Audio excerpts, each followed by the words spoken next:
क्या तो करवा दिया और क्या रह गया था अपना वो सारा का सारा मैंने गा दिया। सुनो, आपा पढ़ा वत्सराज, वत्सराज पढ़ा नहीं, वो तो पढ़ दियो कि समस्या मेरे नहीं, मैं भूल जाऊं विकाल के करवायो। त्रिपक्षीय संघर्ष शुरू तो करवा दियो आपा। पेल पोता राड़ कण करी वत्सराज, पेल पोत लड़ाई कण करी है वत्सराज ही करी। पहले ग्रुप में ध्रुवी सागर लड़ाएगो और धर्मपाल भी लड़ाएगो, लड़ाएगो नहीं इनाम में वो लड़ाएगो, क्योंकि चक्रा युद्ध ने बना दियो राजा। इतनी बात आपनी होगी। ब्यू बाद आ थोड़ी सी कहानी बता दी, समझ गया होना। वापिस जालोर में आना पड़ो, जालोर ने राजधानी बना दी, रठू एक कनौज की नई शाखा निकल गई।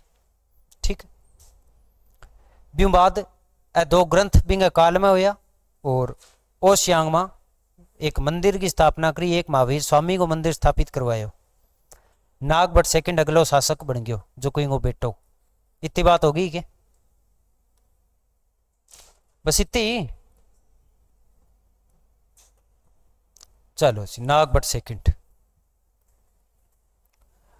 अच्छा, लिखवाने वाला कुछ पेंडिंग है क्या? कुछ लिखवाने वाला है या नहीं है? नहीं है। वत्सराज के बाद उसका पुत्र शासक बन गया। ठीक है, आगे नए पेज पर हेडिंग डाल लियो नागभट्ट सेकंड। वाह क्या शासक है नागभट्ट, नागभट्ट सेकंड। और अगर टाइम पूछ ले तो टाइम क्या बताना है?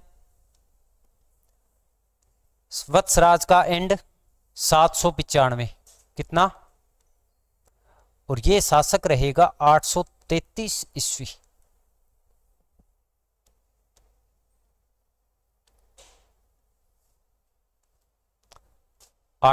ईस्वी। ठीक है,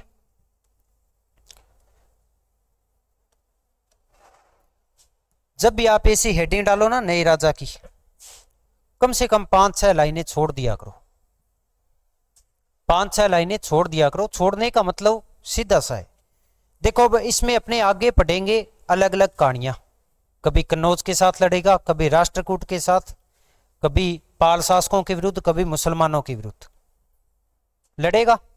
उसका इतिहास अपने को आगे लिखना है। यहां क्या लिखना है? शॉर्ट रूप में लिखना है। 20 पूरे टॉपिक में अपने को क्या क्या पढ़ना है इस इतने में लिख दिया करो हेडिंग। पहली हेडिंग राष्ट्रकूटों से युद्ध। अब इसमें यहां डिटेल नहीं लिखें, डिटेल आगे लिखेंगे। बाद में जब एग्जाम के पास पढ़ोगे ना तो इतना पढ़ने से ही काम चल जाएगा। ओके, 4-5 लाइन छोड़ दो। जब पूरा नागभट्ट पढ़ लियांगा, जना घरे जाके भी हम देखना है भी इनके अंदर के मेन चीज है, वह बैठा ऊपर लिख दिया करो। जैसे हम करवाते हैं ना भी अपने को इसमें ये पढ़ना है। अब इसमें अपने को क्या पढ़ना है? पहली बात, इसका होगा राष्ट्रकूटों के साथ युद्ध। होगा कि नहीं होगा? इसके पिताजी का हुआ था या नहीं हुआ था? हुआ था, इसका भी होगा। दूसरी घटना ये करेगा कन्नौज पर आक्रमण, और कन्नौज पर अधिकार भी कर लेगा। ये काम करेगा। जब कन्नौज का नाम आएगा,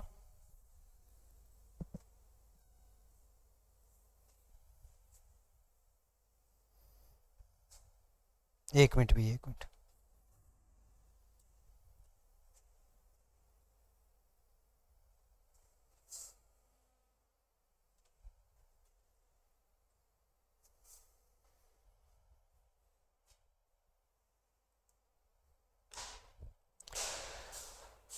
कन्नौज का नाम आएगा तो पालवंश का भी नाम आएगा। तो तीसरा ये काम क्या करेगा? पालों के साथ युद्ध। होगा कि नहीं होगा? चौथा, अरब आक्रमण भी होंगे, क्योंकि एक लंबा टाइम है। जिस शासक का अगर शासनकाल 30-40 वर्षों का है तो लड़ाई तो अरब शासकों के साथ भी होगी। तो इसके इसी के काल की प्रमुख घटना होगी अरबों के साथ युद्ध। ये इतनी बात होगी ना। और फिर सबसे अंत में इसका कोई अन्य योगदान जो भी है।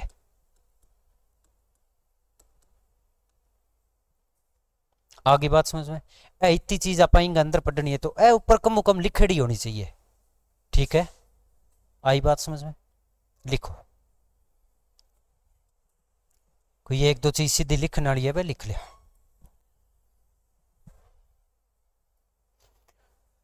वत्सराज की पत्नी,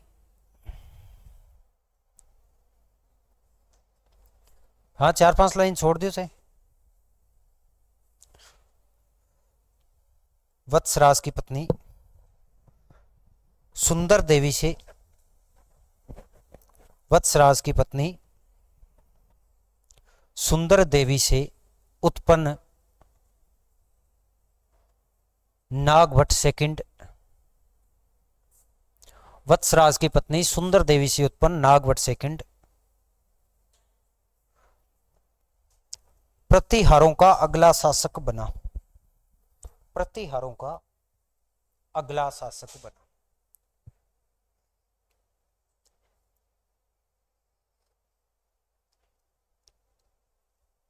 अगला शासक बना, अपने पिता वत्सराज की भांति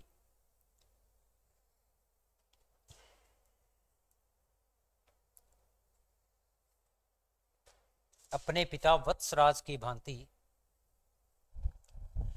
यह भी योग्य एवं शक्तिशाली शासक था, यह भी योग्य एवं शक्तिशाली शासक था, शक्तिशाली शासक था।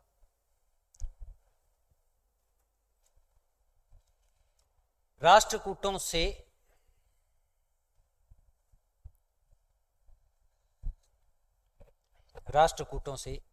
पराजित हुए, राष्ट्रकूटों से पराजित हुए अपने पिता, राष्ट्रकूटों से पराजित हुए अपने पिता वत्सराज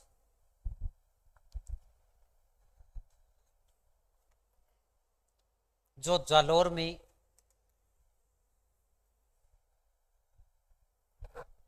शासन कर रहा था,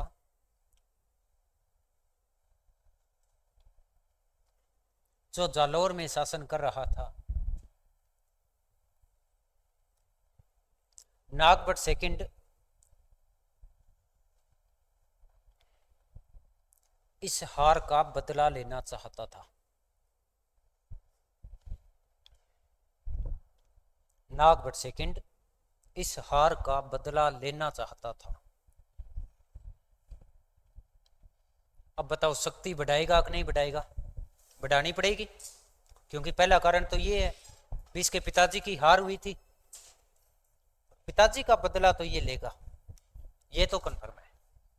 दूसरा ये भी कन्फर्म है भी जो मान लो कोई भी व्यक्ति है, एक बार अगर वो सर्वोच्च पद प्राप्त कर ले, उसके बाद किसी कारण से वहां से उसकी प्रतिष्ठा मान लो, उसकी शक्ति मान लो वहां से कमजोर होके वापिस वो नीचा हुआ, क्या उसके मन में आएगा नहीं भी एक बार वापिस उस पद को प्राप्त करना है? आएगा ना। ये कन्नौज पर आक्रमण कर चुके थे वत्सराज, और बाद में राष्ट्रकूटों से हार हो गई, वापिस आना पड़ा, तो अब भी इनके मन में तो यही चल रहा है भी मैं वापिस कन्नौज पर जाऊंगा। ठीक है, मेन मुद्दा कन्नौज वाला ही है, और ना राष्ट्रकूटों ने यहां आना था, ना इन्होंने दक्षिण जाना था। ठीक है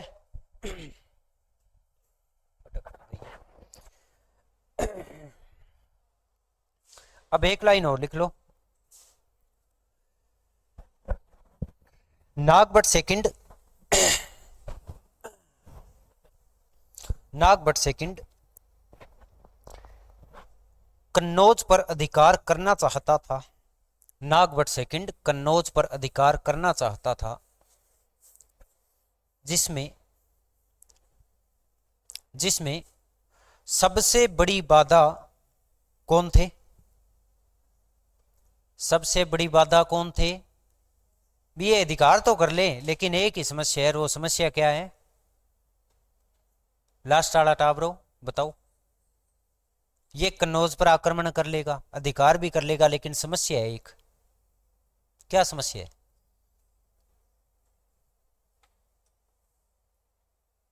हाँ जी,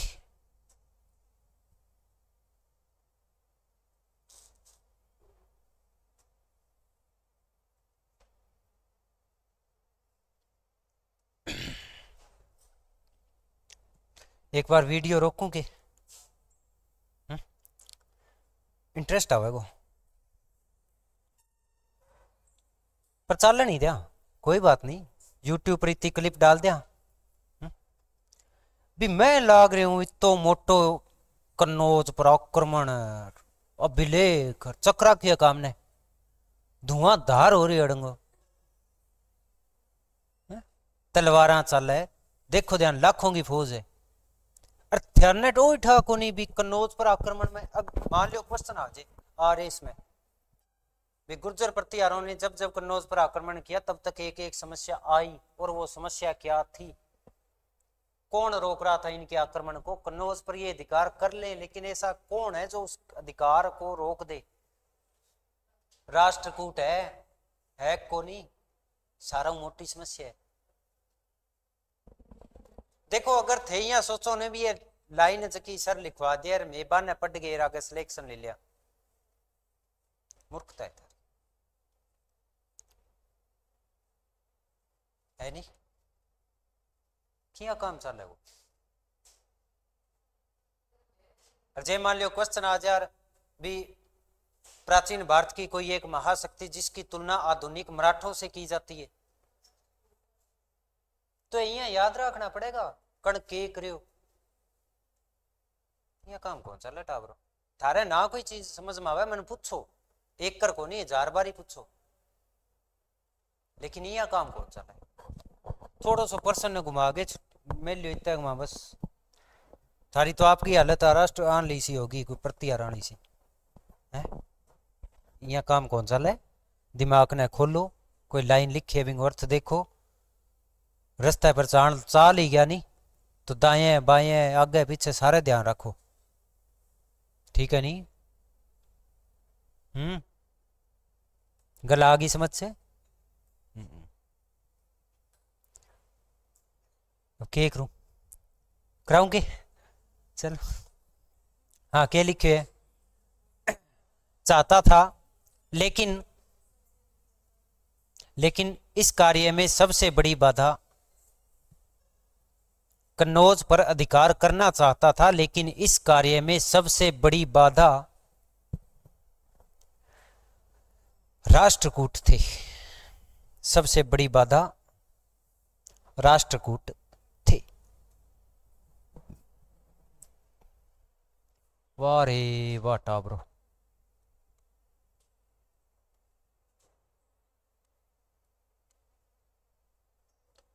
जिया भी है नहीं मेरो राजस्थान, मन्ने मेरो राजस्थान पसंद है, कोई भी मेरी पेंटिंग पर शक कौन करेगा, अठे कौन है, अब बताए राखियो, गुर्जर प्रतिहार जोरू बोलो, राजा को नाम लिखना चाहूं तो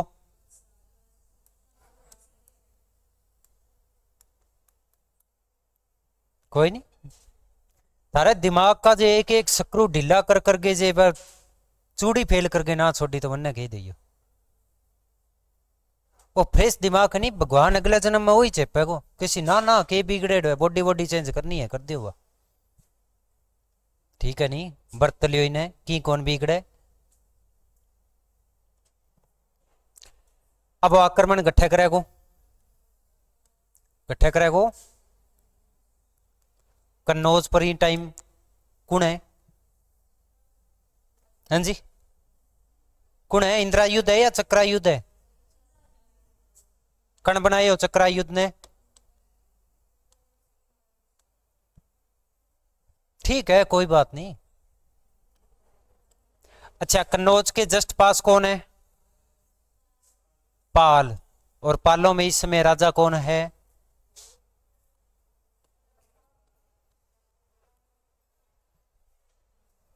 इतने बात आ गई के समझ में, छोरियो खड़का ना करो, हाँ बैठ जाओ, ठीक है, घरे जाके जे यहाँ थारे मन में है नहीं मैं तो खड़का करना है, घरे थारे कुर्सियां है सब कुछ है, पटके करो चाहिए, अट्ठा पराई है चीज सारी। हाँ फीस ले लिया मैं। इतनी कहानी आई को नहीं समझ में। जिस टाइम यहां नागवट है उस टाइम यहां चक्रायुध है। स्वर्गवासी तो एक वत्सराज हुई है और एक राष्ट्रकूट भी हुई है। पहला कौन हो राष्ट्रकूट में? ध्रुव। अब कौन है? गोविंद थर्ड। गोविंद थर्ड तीसरो। ठीक है, अट्ठा बना दियोगे राष्ट्रकूटा ने। यहां दक्षिण भारत से कौन आएंगे? और राष्ट्रकूटों का राजा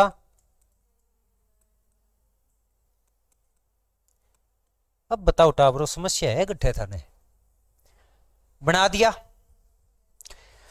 नागवट आपकी शक्ति ने बढ़ान लाग रही है।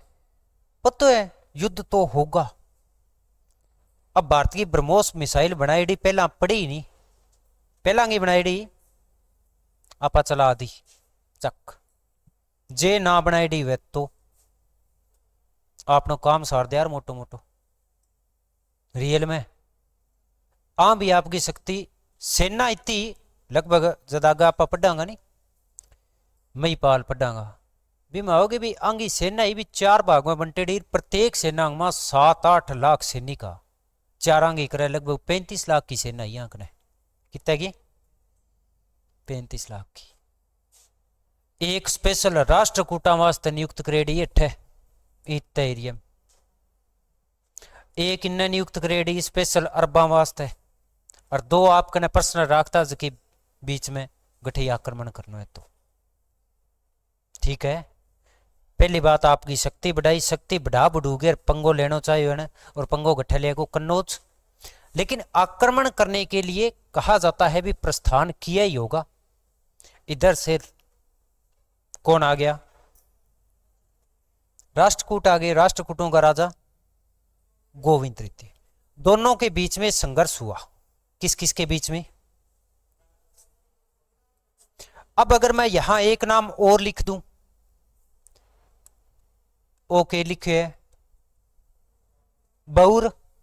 एक अगर मैं नाम लिख दूं बलहर।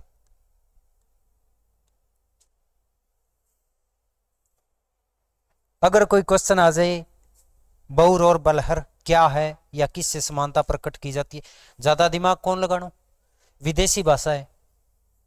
विदेशी बी टाइम गठू आता सबू ज्यादा अरबू आता। चाहे सुलेमान है अल मसूदी है सारा अरबू एड है। अरबी यानी अरबी गुर्जर प्रतिहारान तो कहता बौर के कहता और राष्ट्रकूटन के कहता। तो अरबी कह भी भारत का मां संघर्ष होने लग रही और किंग होने लग रही हो बौर और बलहर को। आपा समानता फिट करनी है। बौर बलहर संघर्ष का मतलब प्रतिहार प्रतिहार राष्ट्रकूट संघर्ष नाम याद रहे जी के। दोनों के बीच में संघर्ष हो गया। अब संघर्ष कहां हुआ कोई पता नहीं लेकिन संघर्ष हुआ। इस संघर्ष में नागभट्ट सेकंड की हार हो गई। क्या होगी? वापिस आना पड़ेगा इसको।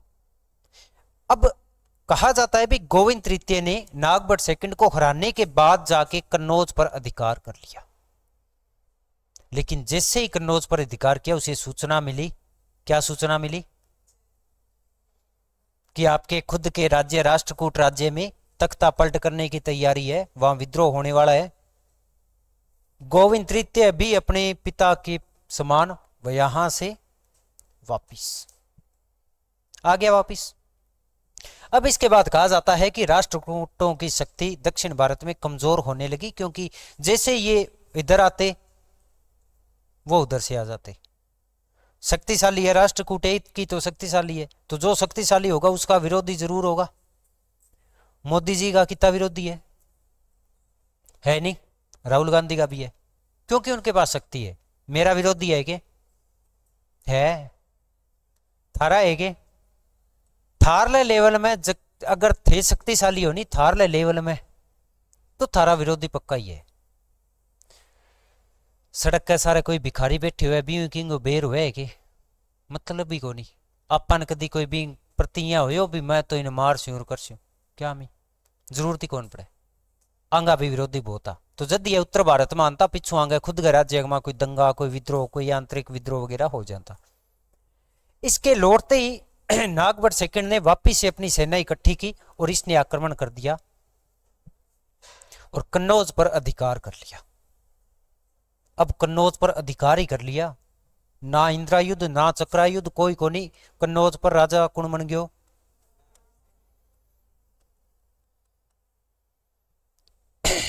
आगे बात समझ में? अब अठे दो चार क्वेश्चन आ रहे इस लेवल का, थाने याद रखना पड़ेगा। सीटी वगैरह मित्तों काम चाल जी। आरएस वगैरह में आवे भी राष्ट्रकूट राजा गोविंद तृतीय ने नागभट्ट सेकंड को पराजित किया। उल्लेख कहां मिलता है? क्या मिलता है? अब उल्लेख किस में मिलेगा? या तो किसी साहित्य में मिलेगा या कोई अभिलेख शिलालेख में मिलेगा। यहां भी चार शिलालेख याद रखने हैं। पहला कौन सा याद रखोगे? तुक्का मारना हुआ तो राष्ट्रकूटों के चार अभिलेख अब भी बता गया हूं। ग्वालियर खुद के अभिलेख में खुद को पराजित कौन बताएगा? हरा हुआ बता देगा कोई? नहीं बताएगा। नीलकुंड कौन सा? अब कुंड भी लिख दो, कुंड भी लिख दो। दूसरा राधनपुर, तीसरा ना मन्ने, और चौथा सिसवे। हाँ, दो तो वही है मेन ही। अब वो जो क्वेश्चन है ना, प्रतिहारों को गुर्जर कहा गया, उसका मतलब अब बताता हूं मैं आपको। इन्होंने पराजित किया, प्रतिहारों को पराजित किया। इन्होंने अपने लेख लिखवाए, उसमें कहा भी गुर्जर प्रतिहारों को हमने पराजित किया था। और वहां से क्वेश्चन उठ गया किस अभिलेख में गुर्जर प्रतिहारों का गुर्जर शब्द के रूप में उल्लेख है? उठना ही था। शब्द का उल्लेख तो है, हार जीत तो बात की बात है। मान लो कोई, अगर जैसे मेरा नाम है, कहीं पर लिखा जाए भी, आप मान लो कोई डायरी लिख रहे हो घर पे भी, मैंने आज ये किया वो किया, उसमें लिख दो आज हिस्ट्री की क्लास विकास सर ने 2 घंटे लगाई। अब उससे मेरा मतलब नहीं है, लेकिन कल को पता तो चलेगा भी ये विकास बाबू कौन है जिसने 2 घंटे हिस्ट्री क्लास लगाई। उसी प्रकार इनका उल्लेख है, और कोई ये नहीं है भी हाँ गुर्जर प्रतिहार ये थे वो थे ना। सीधा सा है भी हमने गुर्जर प्रतिहार राजा वत्सराज नागभट्ट इसको पराजित किया। जैसे आपने एक अभिलेख पढ़ा होगा, जूनागढ़ अभिलेख किसका है? रुद्रदामन का। रुद्रदामन का है। उसमें एक सुदर्शन झील का उल्लेख है। क्यों है? क्योंकि उसी समय रुद्रदामन का कोई एक वहां पर सेनापति था उस गुजरात प्रदेश का, उसने उस सुदर्शन झील का पुनर्निर्माण करवाया। इतनी बात है। लेकिन उसमें यह भी लिखा हुआ है कि सुदर्शन झील का निर्माण चंद्रगुप्त मौर्य ने करवाया था, और उसके बाद अशोक ने पुनर्निर्माण करवा के 2 नहरें निकाली। उसके बाद गुप्त राजा सकंदगुप्त ने उसका पुनर्निर्माण करवाया। तो तीनों के नाम आगे। अभिलेख जूनागढ़ रुद्रदामन का है, लेकिन उसमें यह भी लिख दिया भी इस झील का निर्माण किसी समय चंद्रगुप्त मौर्य ने करवाया और उसी के पोते अशोक ने पुनर्निर्माण करवाया। अब एग्जामिनर ने क्वेश्चन क्या उठाया? चंद्रगुप्त मौर्य का अभिलेखीय साक्ष्य किस अभिलेख में है? जूनागढ़ में है, क्योंकि नाम तो है बंदे का। अब दूसरा क्वेश्चन क्या उठाया? निम्न में से किस अभिलेख में चंद्रगुप्त और अशोक का नाम एक साथ लिखा हुआ है? अब वो भी जूनागढ़ में ही लिखा हुआ है, उसी अभिलेख में। इस प्रकार से क्वेश्चन उठ रही है। तो आप सोचो भी आपका दिमाग कितना है और एग्जामिनर का कितना होगा। आगे बात समझ में? अगर वो क्वेश्चन वाला है तो वो तो अब मेरे हिसाब तो सब गए याद हो गए हो। नीलकुंड, राधनपुर, देवली और करड़ा याद हो गया। इसमें नीलकुंड और राधनपुर है ना, ये मेन है। इसमें यह भी उल्लेख है स्पेशल गोविंद तृतीय ने नागभट्ट सेकंड को पराजित किया था। आर इस लेवल को क्वेश्चन है। ओके, कोई समस्या? बस पराजित करे ओ कन्नौज कने गयो, कन्नौज में जानते ही वापिस लौटना पड़ो। इन जानते ही नागभट्ट सेकंड आपकी शक्ति बढ़ाई, शक्ति बढ़ा के कन्नौज पर आक्रमण कर दिया और खुद आपको ही अधिकार कर लिया। क्योंकि जब तक ये खुद अधिकार नहीं करेगा तब तक कन्नौज में इनका स्थायित्व तो नहीं होगा ही नहीं। क्योंकि चक्रा युद्ध को भरोसा है कि कोई वो किन्ना हो जाएगा, कोई भरोसा को नहीं। इन खुद जागे अगर भट्ठे बैठेगो तो भट्ठे की व्यवस्था संभाल सके। आगे बात समझ में? कोई समस्या? कोई समस्या को नहीं। आए राष्ट्रकूटों से युद्ध। इसके काल की पहली घटना क्या थी? अब यहां जो आपने 4-5 लाइनें छोड़ी है ना, इसमें इतना ही लिखना है, राजा कौन है, बस इतना सारी घटना याद हो जाएगी। आपन तो पता ही है, हार्यो कुण नागभट्ट सेकंड, जीत्यो ओ अठू जीत गयो तो कन्नौज पर जाएगो, कन्नौज ही वापिस आना पड़ो, बाकी अगला माजी बस। ठीक है, लिखांगे, छापिए, क्योंकि कोई भी बात है बस आगे ही सागे छाप लिया नहीं भी मर्गी होड़ को नहीं वे। एक तो हिंदी बोलनी भी, यहाँ तो क्षेत्रीय भाषा बोलनी चाहिए, समझ में तो आवे नहीं। हाँ तो घिस्सी हिंदी है, हिंदी की हिंदी यही हुई पड़ी है। लिखो जी, पहली एक छोटा सा टॉपिक हेडिंग वगैरह लगा लगू के लिख लेना, राष्ट्रकूटों से युद्ध। सुमन अगले पेज पर लिख ले, बड़ा कंजूसी करो। यहां पर जब आप एक बार नोट्स बना लोगे ना, उसके बाद ये जो जगह छोड़ी हुई है ना, ये भर जाएगी। राष्ट्रकूटों से युद्ध, ब्रैकेट में लिख लो गोविंद थर्ड, गोविंद थर्ड।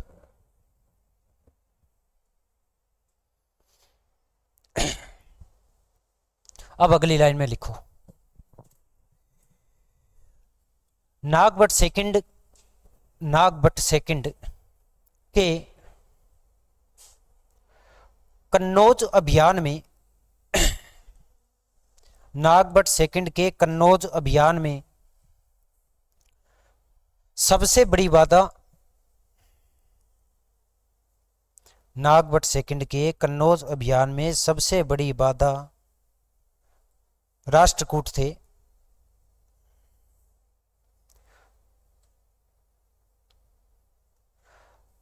इस समय राष्ट्रकूट शासक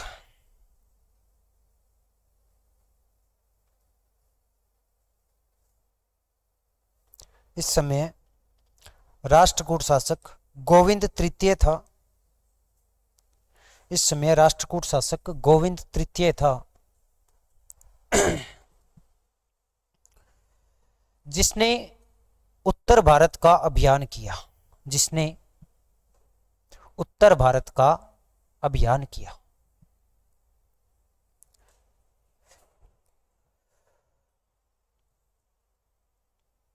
अगली लाइन में लिखो, गोविंद तृतीय ने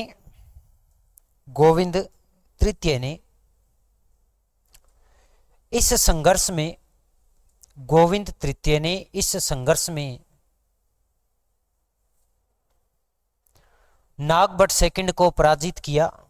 गोविंद तृतीय ने इस संघर्ष में नागभट्ट सेकंड को पराजित किया,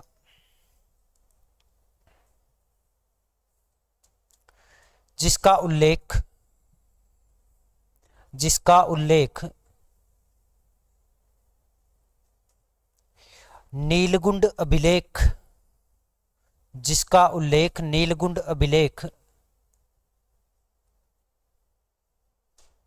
राधनपुर अभिलेख, जिसका उल्लेख नीलगुंड अभिलेख, राधनपुर अभिलेख,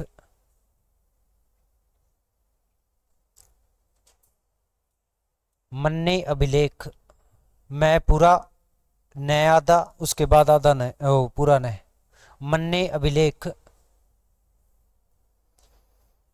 एवं सिस्वे अभिलेख में मिलता है। सिस्वे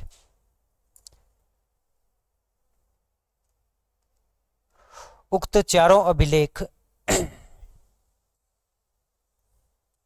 किनके हैं? राष्ट्रकूटों के हैं। उक्त चारों अभिलेख राष्ट्रकूटों के हैं। चारों अभिलेख राष्ट्रकूटों के हैं। आगे बात समझ में? Any problem? You can say मी। वाह, क्या दर्द है तेरी आवाज में है? बिठाई करो ना यहाँ, मैं आलसी बैठ जाऊं। आगे लिखो, अगली हेडिंग डालो, अगली हेडिंग डालो। क्या लिखोगे? कन्नौज पर अधिकार।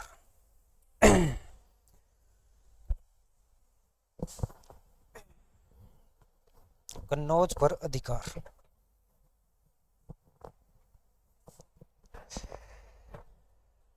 राष्ट्रकूटों से पराजित होने के बाद, राष्ट्रकूटों से पराजित होने के बाद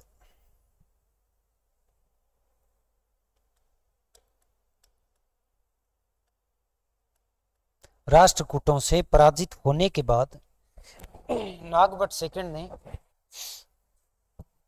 नागभट्ट सेकंड ने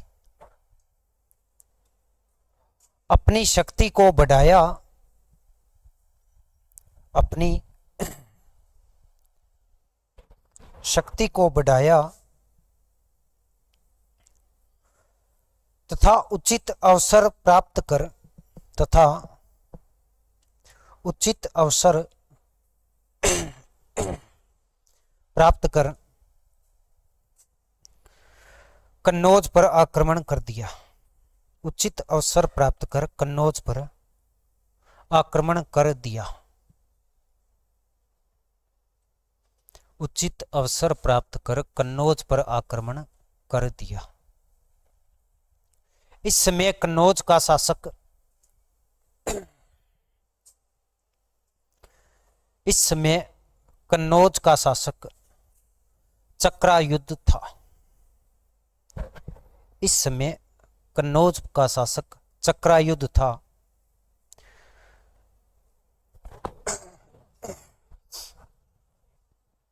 कौन था? चक्रायुध। चक्रायुध को पराजित कर, चक्रायुध को पराजित कर नागभट्ट सेकंड ने कन्नौज को अपनी राजधानी बनाया। कन्नौज को अपनी राजधानी बनाया। कन्नौज पर अधिकार कर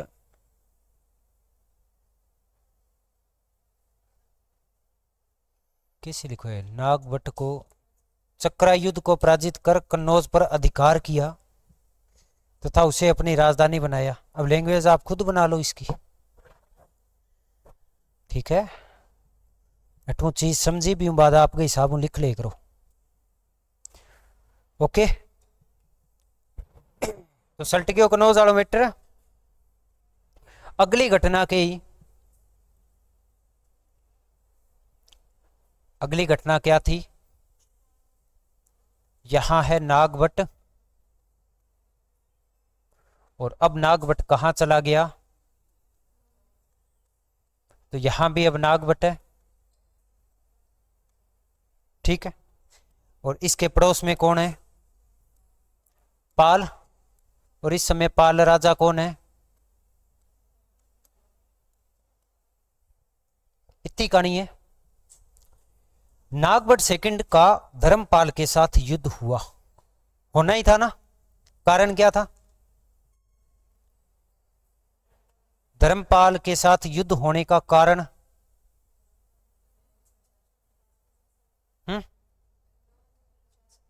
कन्नौज वाला ही मामला है सभी के, ठीक है? अब कहा जाता है कि दोनों के बीच में एक युद्ध हुआ। वो युद्ध होता है बिहार में, एक स्थान है मुंगेर। उस युद्ध को क्या कहा जाता है? इंपॉर्टेंट युद्ध है, क्योंकि पहली बात, इस समय गुर्जर प्रतिहारों की जो मंडोर शाखा थी ना, मंडोर शाखा, वहां राजा कौन है?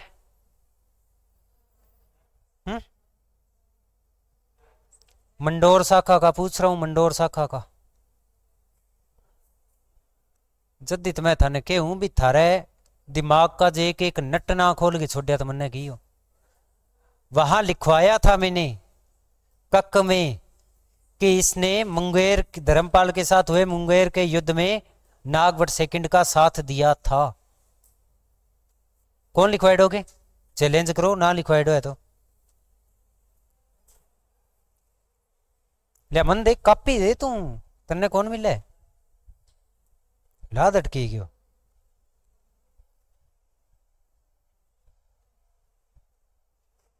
अरे मन देते अट्ठा को नहीं तू मन दे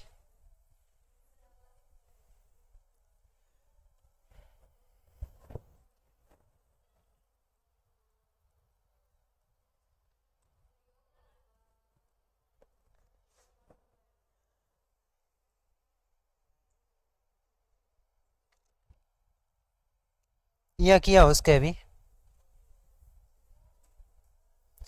अरे मैं था नेठू बोर्ड पीपीटी दिखा सकूं ये मामले की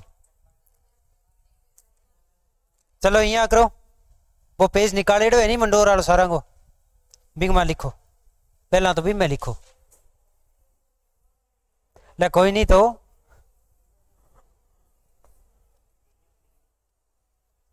लिखो मंडोर वाले कक में लिखना है जो बाउग से पहले था उसमें लिखना है जगह छोड़ी थी क्या नहीं है ना हाँ इसीलिए कहता हूं भी जगह छोड़ दिया करो हाँ लिखो कक ने दो ज्यादा दो लाइन है कक ने अरे इनमें लिखना है कक ने मुंगेर के युद्ध में कक ने मुंगेर के युद्ध में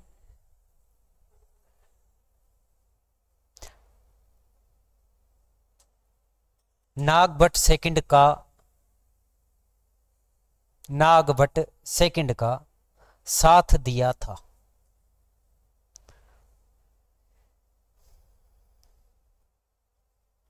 आगे बात समझ में आई को नहीं अच्छा अट्ठा को एक सामंत और हो बिंगो नाम हो शंकर गण के नाम हो अब कहा जाता है कि नागभट्ट सेकंड ने जब मुंगेर का युद्ध किया था ना धर्मपाल के साथ उस युद्ध में कक और शंकरगण दोनों ने इस युद्ध में महत्वपूर्ण भूमिका निभाई थी और नागभट्ट सेकंड की विजय में सबसे बड़ा योगदान इन लोगों का था है को नहीं है नहीं अब बैठू एक क्वेश्चन पूछ लियो मैं था कक मंडोर का शासक कक निम्नलिखित में से किसके अधीन था किसके अधीन था विसात तो दो ही जगह दीजिए या तो अधीन है या मित्रता है और मित्रता हम लोग क्लास भी छोड़ के जा सके बड़ी कुत्ती बात है मित्रता वाली जा सके को नहीं इस समय कक और शंकरगण और ये दो भी नहीं चाहे गोहिल है इस समय गोहिल राजा था खुमान चाहे चौहान है चौहान राजा था गोविंदराज गुवक प्रथम ये सारे के सारे नागभट्ट सेकंड के सामंत थे उसके अधीन थे इतना बड़ा शक्तिशाली राजा था यानी पूरे के पूरे इस राजपुताना क्षेत्र पर अधिकार नागभट्ट सेकंड का था नागभट्ट सेकंड के मुंगेर के युद्ध में कक और शंकरगण ने भाग लिया था और विजय दिलाई थी जीत गया युद्ध धर्मपाल भी शक्तिशाली राजा था भी अगर अठे दोरांग में इतना शक्तिशाली हो उसका है तो भट्ठे तो फिर पानी पानी है उपजाऊ मैदान है तो बिंग ने तो शक्ति आप ही होगी अब इतना तो इंपॉर्टेंट है ही अब क्वेश्चन अक्सर ये आता है कि मुंगेर के युद्ध में नागभट्ट सेकंड ने धर्मपाल को पराजित किया इसका उल्लेख कहां हुआ है उल्लेख हुआ था 815 ईस्वी के बुचकला अभिलेख में किस अभिलेख में बुचकला क्या है जगह का नाम कहां है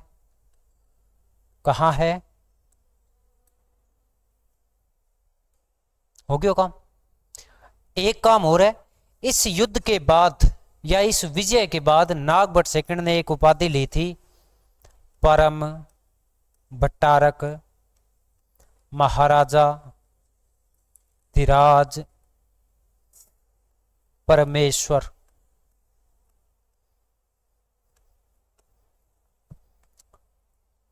ये दो बातें इंपॉर्टेंट है पहली बात मुंगेर के युद्ध में विजय प्राप्ति का उल्लेख किसमें है? बुच्च कला अभिलेख में 815 ईस्वी में। और उसी में उल्लेख क्या मिलता है, किसने इस युद्ध के बाद इतनी बड़ी उपाधि ली थी? परम भट्टारक महाराजाधिराज परमेश्वर। और अपने इतिहास में इस उपाधि को याद रखना है, इतिहास की दृष्टि से बहुत बड़ी उपाधि है ये। ठीक है, आगे बात समझ में हो गयो। मुंगेर को युद्ध धर्मपाल ने हरा दियो, कन्नौज पर अधिकार हो गयो। अब राष्ट्रकूटी ना आवे को नहीं, धर्मपाल भी यही पंगा कौन ले। ठीक है, कुछ समय बाद धर्मपाल की डेथ हो गई। और धर्मपाल की डेथ होने के बाद अगला शासक कौन बना?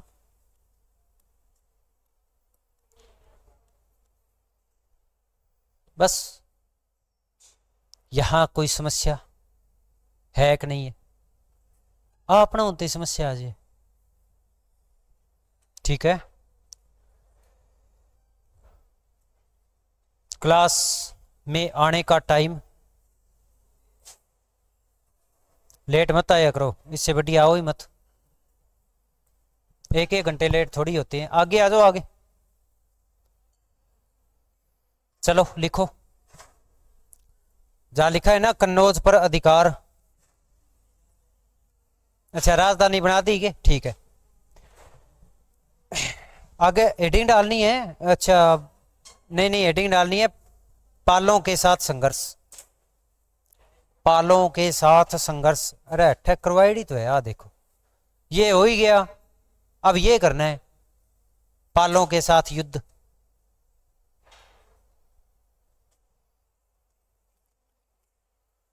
पालों के साथ युद्ध,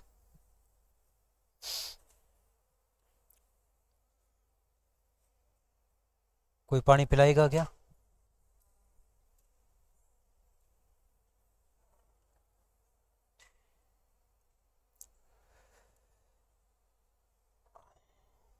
कन्नौज पर अधिकार करने के बाद, कन्नौज पर अधिकार करने के बाद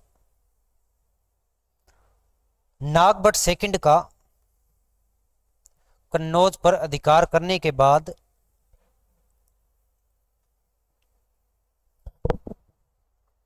नागभट्ट सेकंड का पाल शासकों के साथ युद्ध होना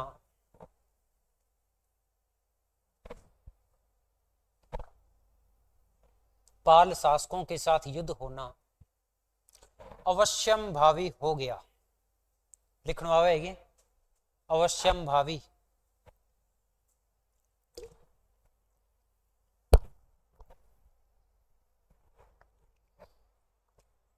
अवश्यम भावी हो गया। अवश्यम भावी का मतलब क्या होता है? कन्फर्म ही है, स्वाभाविक है, तो युद्ध होगा। ठीक, अवश्यम भावी हो गया। इस समय पाल शासक धर्मपाल था।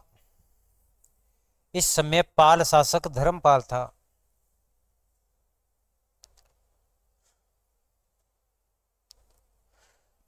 इस समय पाल शासक धर्मपाल था। अगली लाइन में लिखो, नागभट्ट सेकंड ने, नागभट्ट सेकंड ने मुंगेर के युद्ध में, नागभट्ट सेकंड ने मुंगेर के युद्ध में, नागभट्ट सेकंड ने मुंगेर के युद्ध में धर्मपाल को पराजित किया। धर्मपाल को पराजित किया।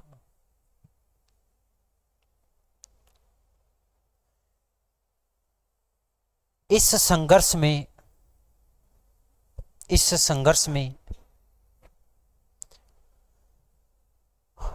मंडोर के प्रतिहार, मंडोर के प्रतिहार, क्या नाम था इसका? मंडोर का प्रतिहार कौन था? कक। लिखो कक एवं शंकरगण, एवं शंकरगण,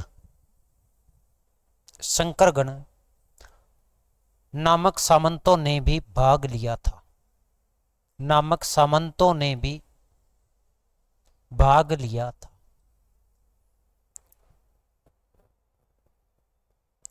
भाग लिया था।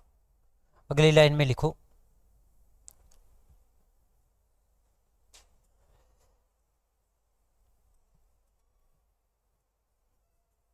मुंगेर के युद्ध में प्राप्त विजय का उल्लेख। अच्छा, विजय किसकी हुई थी? नागभट्ट सेकंड की। ठीक है, मुंगेर के युद्ध में प्राप्त विजय का उल्लेख, प्राप्त विजय का उल्लेख 815 ईस्वी, 815 ईस्वी के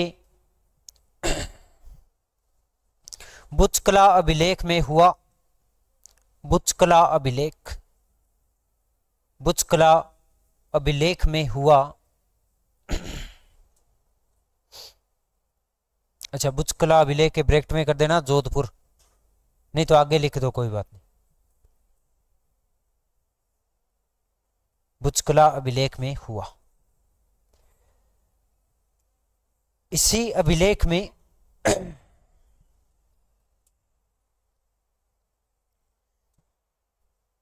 नागभट्ट सेकंड द्वारा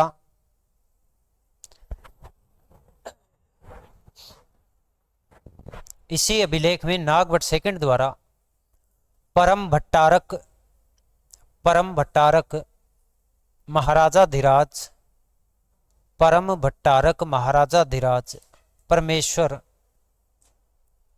परम भट्टारक महाराजाधिराज परमेश्वर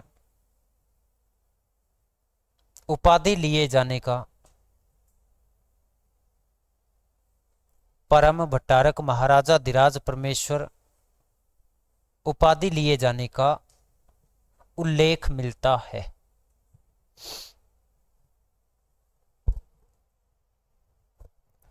बात आ गई समझ में?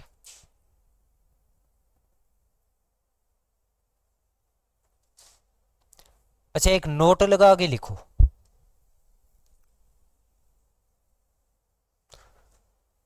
नोट लगा दियो। लिखो बुचकला, बुचकला, बुचकला कहाँ है? ब्रैकेट में लिखो जोधपुर, बुचकला जोधपुर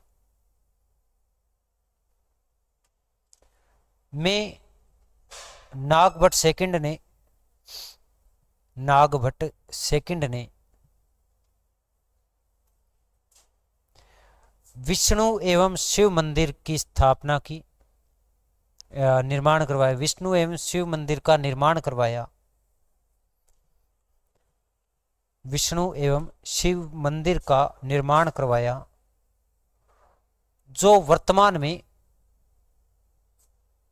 जो वर्तमान में शिव पार्वती मंदिर के रूप में प्रसिद्ध है। जो वर्तमान में शिव पार्वती मंदिर के रूप में प्रसिद्ध है। ठीक है, तो बुचकला ने याद रखना है। जोधपुर को एक स्थान है, बठे एक प्राचीन मंदिर है। यहाँ तो विष्णु और शिव मंदिर आ, लेकिन अब बठे शिव और पार्वती मंदिर है। ओके, आगे बात समझ में? अच्छा, एक अटपटा सा 3-4 नाम है। एक रोहिणी स्तूप, वो भी याद रखना है। रोहिणी स्तूप याद है के? फिर ठीक है। अच्छा, एक गटियाला, गटियाला याद है? टब्बर हिस्सा होना चाहिए, सब कुछ याद है। ओ हो गयो। इनमें कोई डाउट है कि राष्ट्रकूट वाले में? क्लियर कर दूं? मेरे दिमाग को डिलीट मारूंगा अब मैं, दोबारा कौन पूछोगा। ओ हो गयो। ओ अब करा दें युद्ध, मचा दें रोड़ो।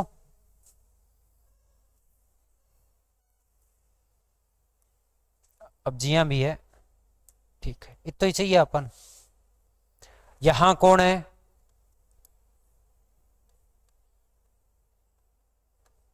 कौन है? अगर राजा पूछूं तो 28 सेम ही है। ठीक, अब दो चार भी याद रखना है। इस समय चौहान राजा कौन है? गोविंदराज। कौन है? और इसको क्या कहा जाता है? गुवक। गोविंदराज ने एक है शॉर्ट नाम चल रहा है नहीं भारत में, सारंग है मेरे को नहीं। एक याद रखना है गोहिल। गोहिल राजा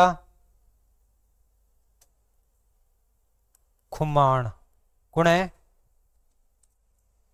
और ये भी नहीं, इस समय पूरे राजस्थान या उत्तरी भारत के जितने भी छोटे छोटे राजवंश है, इस समय ये छोटे ही थे, ये बाद में हुए हैं बड़े। तो इस समय ये सारे के सारे किनके अधीन है? गुर्जर प्रतिहारों के अधीन है। और इसी समय कहा जाता है कि अरब आक्रमण हुए। कौन से आक्रमण हुए?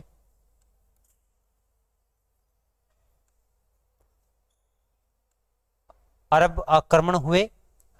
अरब आक्रमणकारी का नाम है सुल्तान बेग वारिस। क्या नाम है?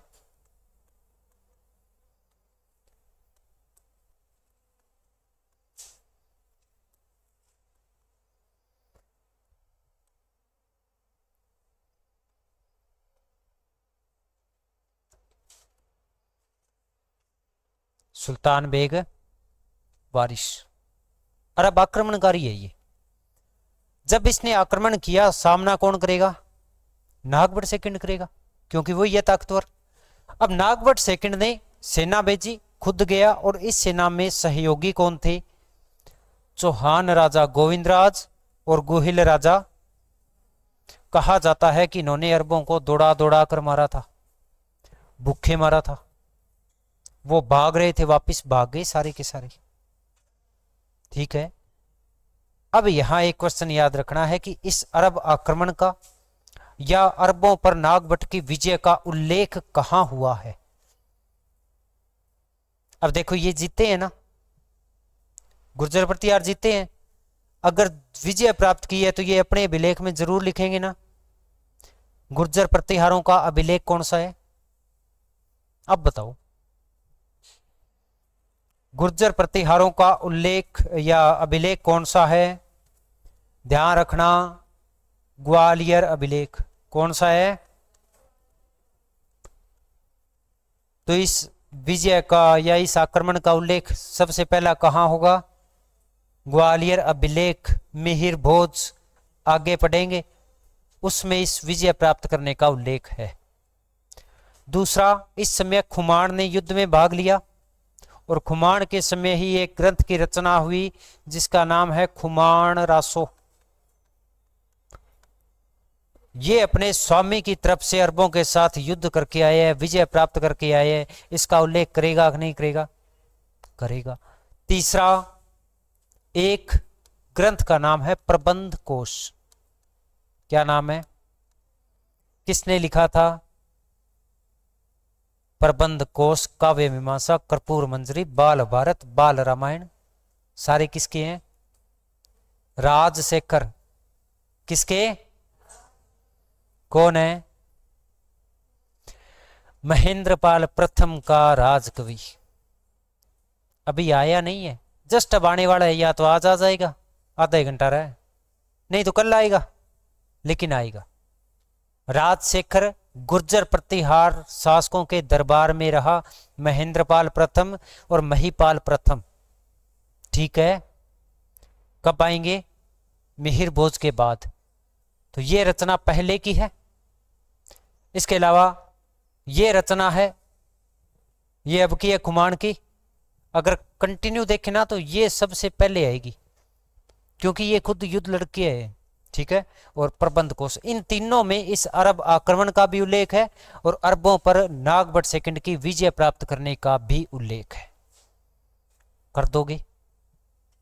कोई समस्या? एक क्वेश्चन आपने पीछे छूट गयो, आप लेके आवांगा। अच्छा, इसका उल्लेख कहाँ हुआ है? एक तो बुचकला में, इसके अलावा पूछे तो देखो दो तीन याद रखना है। एक तो ग्वालियर, वो तो याद रखना ही है। एक रखना है कहला अभिलेख, कौन सा? एक लिखना है चाटसू अभिलेख, कौन सा? ये तीनों अभिलेख किसकी विजय का उल्लेख करते हैं? नागभट्ट सेकंड की। लेकिन इसमें पालों का भी अभिलेख था, उस अभिलेख का नाम है बादल अभिलेख। किस अभिलेख का नाम है? ये लो जी, बादल अभिलेख। ये है पाल वंश का। किसका है? और इसमें क्या लिखा हुआ है कि धर्मपाल ने मुंगेर के युद्ध में नागभट्ट सेकंड को पराजित किया था। ठीक है, वो थोड़ी आभार थोड़ी स्वीकार करेंगे। अब पाकिस्तान पे ऑपरेशन सिंदूर किया था, भारत ने विजय प्राप्त की थी क्या? बिल्कुल की थी। जो अपना उद्देश्य था, अपने उस उद्देश्य में कामयाब हो गए। वन डरा के छोड़ दिया, सारा नला के छोड़ दिया। एक ब्रह्मोस चलाई, 3-4 चला दे तो कल्याण हो जाए। लेकिन वो फिर भी रैलियां निकाल रहे थे, आहा हम जीत गए। मूर्खों, कहाँ जीत गए? वो एक पहाड़ियों का नाम अब याद नहीं है, उन पहाड़ियों में जाके उल्लेख हुआ है। बादल अभिलेख पालों का है, वो हार स्वीकार नहीं करेंगे इस चीज की। ओके, तो बातें दोनों याद रखनी है। अगर वो पाल के रूप में पूछ ले या पूछ ले बादल अभिलेख के अनुसार, तो नागभट्ट सेकंड को हराना पड़ेगा। लेकिन अगर वो पूछ ले प्रतिहारों वाले, तब किसको जिताना है अपने? और जीत भी इसी की हुई थी। आगे बात समझ में? लिखो 8 है, लिख लो। कन्नौज वाले में जगह बची है क्या? कहीं नहीं बची? कन्नौज वाले में जगह है या नहीं है? अरे वो पाल वाले में, पालों के साथ युद्ध हुआ था ना, उसमें जगह है ना? हाँ, उसमें लिखो ग्वालियर अभिलेख। ग्वालियर अभिलेख है, ग्वालियर अभिलेख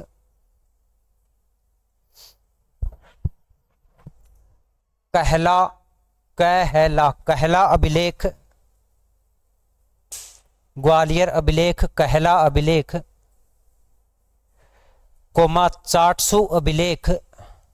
चाटसू अभिलेख, चाटसू कहाँ है? जयपुर के पास। चाटसू अभिलेख में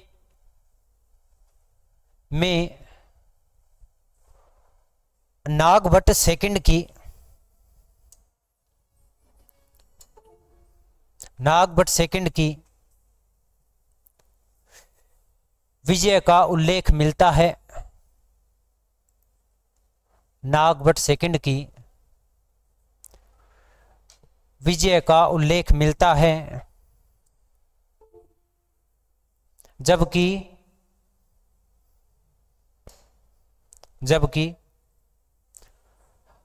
पालों के बादल अभिलेख, जबकि पालों के बादल अभिलेख, पालों के, अरे पाल का बहुवचन पालो ही होगा, सीधा बोलूं क्या? पाल, हाँ यहां लिख दो चाहे। पालों के बादल अभिलेख में नागभट्ट सेकंड के पराजित होने का उल्लेख मिलता है।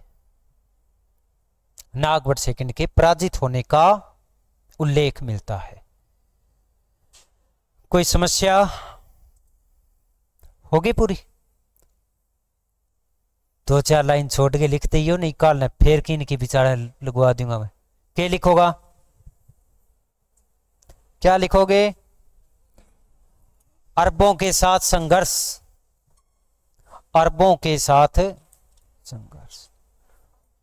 अब अरब वही है जो अरब से आए हैं, वो सारे अरब है। ठीक है, लिखो अरबों के साथ संघर्ष। नागभट्ट सेकंड के समय, नागभट्ट सेकंड के समय अरब आक्रमणकारी, नागभट्ट सेकंड के समय अरब आक्रमणकारी, आक्रमणकारी का नाम क्या है? सुल्तान बेग वारिस, क्या नाम है?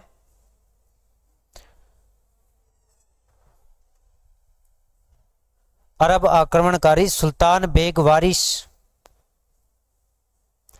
सुल्तान बेग वारिस ने, अरे वेग है वेग, सुल्तान बेग वारिस, अब कई बेग लिख दे तो क्या फर्क पड़ेगा, कोई फर्क नहीं पड़े।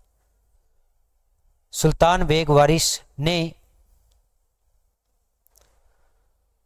राजपुताना क्षेत्र की ओर आक्रमण किया, राजपुताना क्षेत्र की ओर आक्रमण किया, जिसका सामना नागभट्ट सेकंड से हुआ। अब सामना यही करेगा ना, जिसका सामना नागभट्ट सेकंड से हुआ। इस समय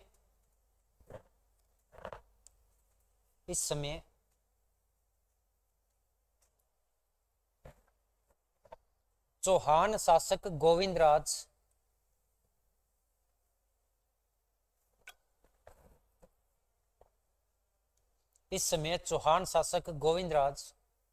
एवं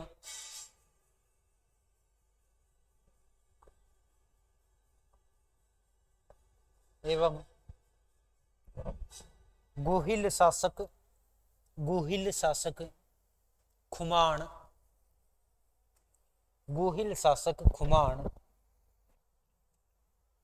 नागभट्ट सेकंड के सामंत थे, नागभट्ट सेकंड के सामंत थे,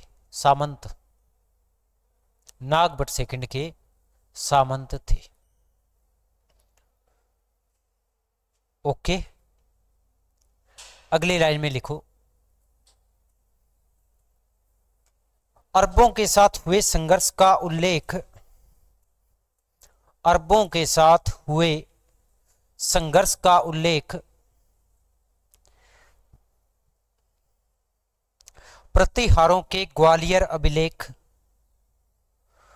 प्रतिहारों के ग्वालियर अभिलेख,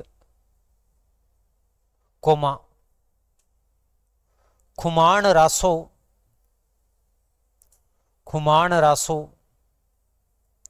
कोमा प्रबंध कोश में हुआ है, कोमा प्रबंध कोश में हुआ है, प्रबंध कोश में हुआ है। नागभट्ट सेकंड ने, नागभट्ट, अच्छा पीछे रह गई क्या, कॉपी लिख ले लिख देगो। नागभट्ट सेकंड ने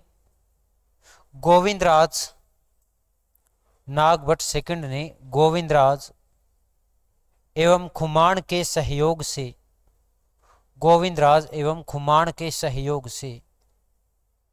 सुल्तान बेग वारिस को पराजित किया, सुल्तान बेग वारिस को पराजित किया। तो अरबों के साथ युद्ध हो गया, जीत मिल गई, शक्तिशाली राजा बन गया, था या नहीं था?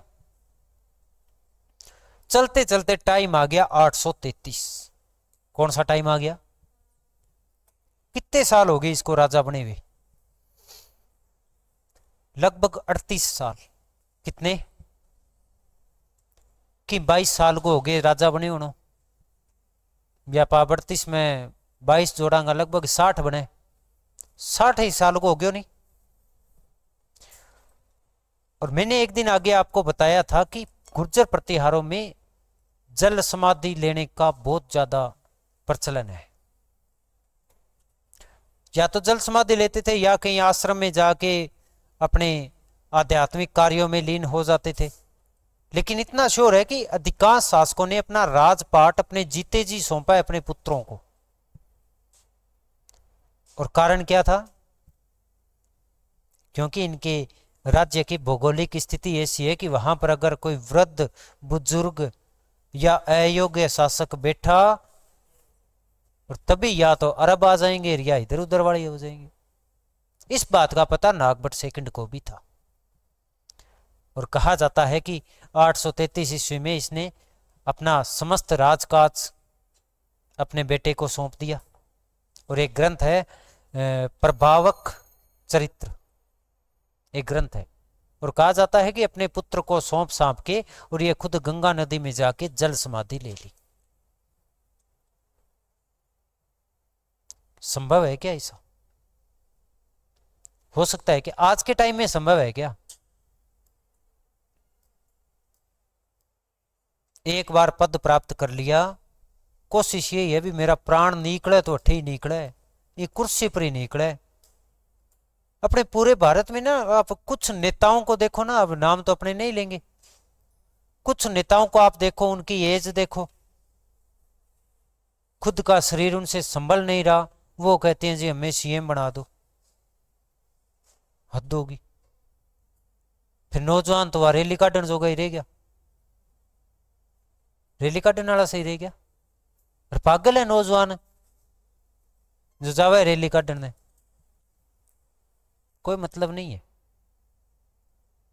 राजपद प्राप्त करना, उसे संभाल के रखना, ये एक उम्र पर निर्भर करता है। अब जो 35-40 साल को है, तो चाहे की ना है तो भी वो बहुत कुछ है। और एक 90 साल को बुजुर्ग राजा बन जाए। 1857 की क्रांति के असफल होने का कारण नहीं था बहादुर शाह जफर, नहीं था क्या कारण था? वृद्ध था, अयोग्य था, खुद को शरीर ही कौन संभलो भी हूं, फिर भी क्रांति को नेतृत्व दे दियो। हारेड़ा ही तो जीत्या गठा फिर, ठीक है।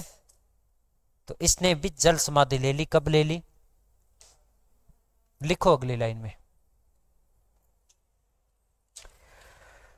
चंद्रप्रभ सूरी। आहा के नाम आई है, अब लिखना पड़ेगा।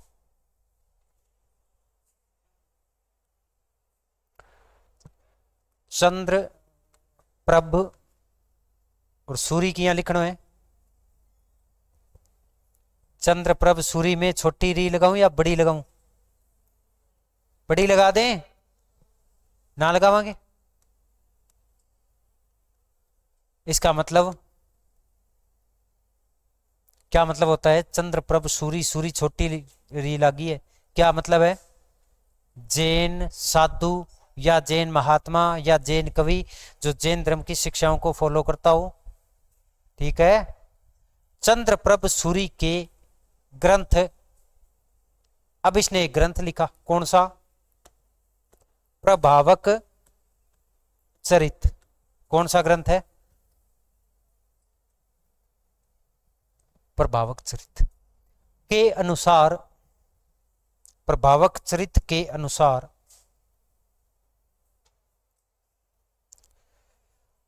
833 ईस्वी में, 833 ईस्वी में नागभट्ट सेकंड ने, 833 ईस्वी में नागभट्ट सेकंड ने गंगा नदी में जाकर जल समाधि ले ली। 833 ईस्वी में गंगा नदी में जाकर कौन सी समाधि ले ली? मतलब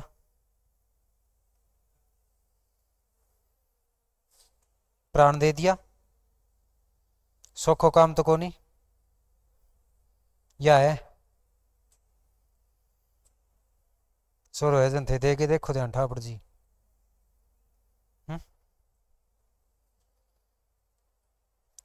ये जो आत्महत्या वाले मामले होते हैं ना, बिल्कुल लास्ट आगे जद कोई भी रास्ता ना बच्चा नहीं, जद करे नहीं तो खुद ने मारना बहुत औखो है, ठीक है। ओके, अगली लाइन में लिखो, नागभट्ट सेकंड की रानी, नागभट्ट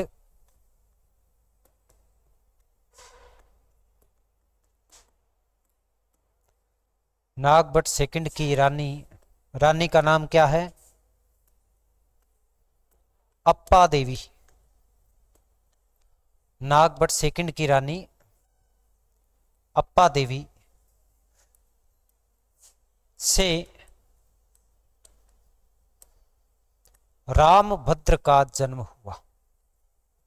रामभद्र का जन्म हुआ। जो रामभद्र का जन्म हुआ, जो गुर्जर प्रतिहारों का अगला शासक बना। जो गुर्जर प्रतिहारों का अगला शासक बना। लिख लियो कि अगर लिख लियो तो थाने में एक बात बता दूं, थे को तो अगर थारी इच्छा है तो बता दूं, नहीं तो फिर क्या जरूरी है के सुनने की इच्छा है के बता दूं फिर। ओ कौन है? कौन है वो? राजा कद बन गयो? 800 कद तक रहेगो?